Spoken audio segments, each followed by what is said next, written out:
How's it going, everybody? Daner here with North Central Coins, and welcome back to another episode of the most rare and valuable coins in Canada.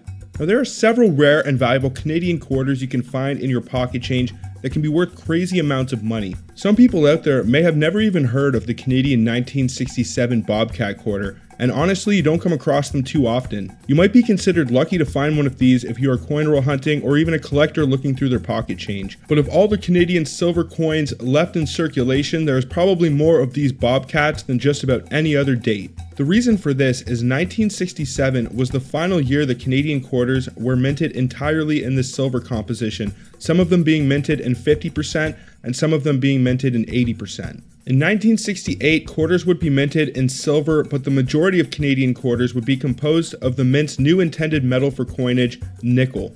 A silver 1967 Bobcat quarter can be worth a minimum of $3 Canadian, which is a great profit for a 25-cent investment. But what if I told you that you would be much more lucky to find a 1967 Canadian Bobcat quarter made out of nickel? That's right, whether a pattern, a test, or an error, there exists a Holy Grail Canadian Bobcat quarter with only a few known examples, and it can be worth just buku insane amounts of money.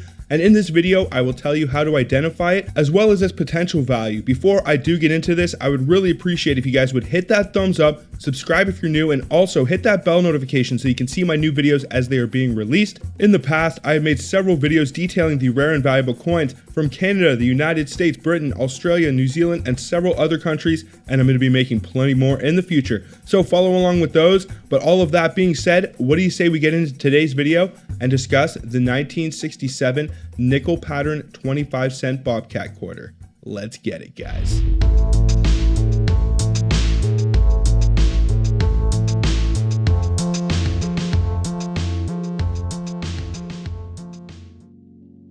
In the year 1964, Walter L. Gordon, the Minister of Finance in Canada, announced a competition for artists, sculptors, and designers residing in Canada or Canadians living abroad. The competition for the submission of coinage designs and a $2,500 first prize was offered for the winning designs in each of the 6 coinage denominations for a 1 cent, 5 cent, 10 cent, 25 cent, 50 cent, and $1 commemorative coin design. These coins were issued in 1967 to celebrate the 100th anniversary of the Confederation of 1867 to 1967. The competition ended on March 31st, 1965. Alex Colville was born in Toronto, Ontario in 1920. When he was 7 years old, his family moved to St. Catharines and then to Amherst, Nova Scotia in 1929. He attended Mount Allison University from 1938 to 1942, where he studied under Canadian post-impressionist artists such as Stanley Royal and Sarah Hart. He graduated with a Bachelor of Fine Arts degree. During his lifetime, he made several accomplishments in the artistic field, one of the most notable of which being the Canadian 1967 commemorative coins. Alex Colville passed away on July 16, 2013 at the age of 92 due to a heart condition at his home in Wolfville. The Canadian Mint had a lot on their plate in 1967. Not only did they have to produce new dies for each of the different commemorative designs, but also prepare for the upcoming change in composition of Canadian coinage from silver to nickel. Before 1968, several Canadian coin denominations were composed of silver. Up until the year 1919, 5, 10, 25, and 50 cent coins were composed of 92.5% silver. From 1920 to 1960, they were composed of 80%, and then for 1967, half were made in 50% and half were made in 80%.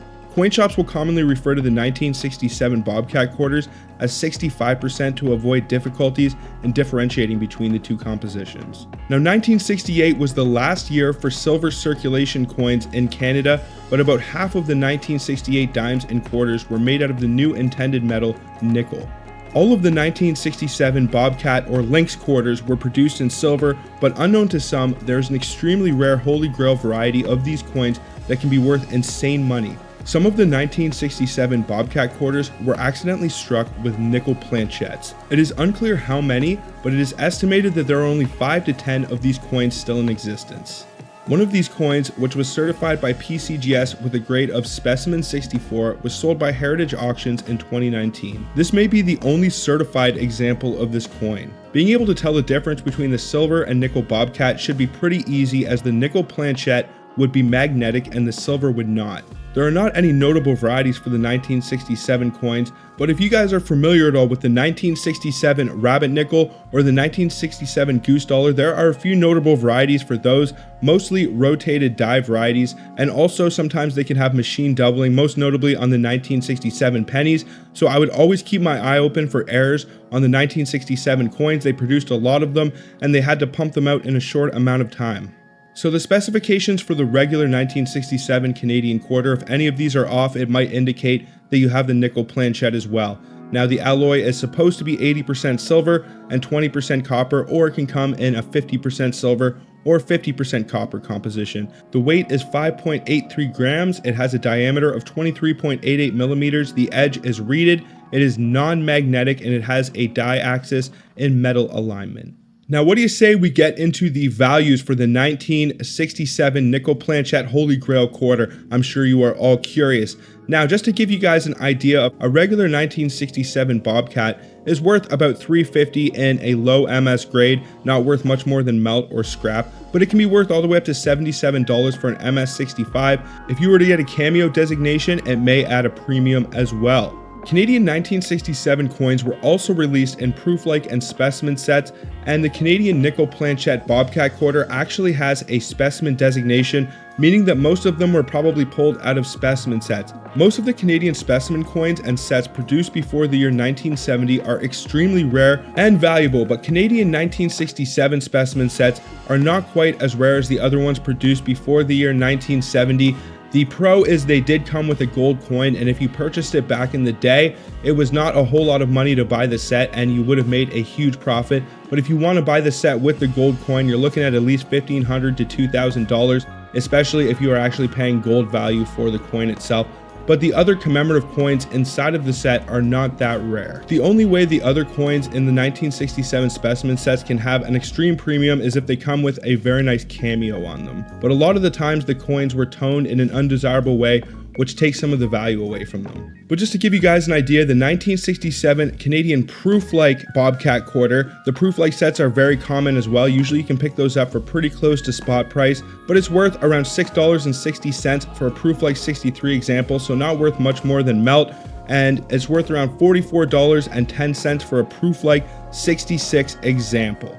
And then we have the regular specimen 1967. Now this is worth around $8 for an MS63. It can be worth all the way up to $47 in the high SP range, and it is not super valuable. If it gets that cameo attribution, it might add a slight premium, but they are not super rare for the proof-like and specimen 1967 Bobcat quarters.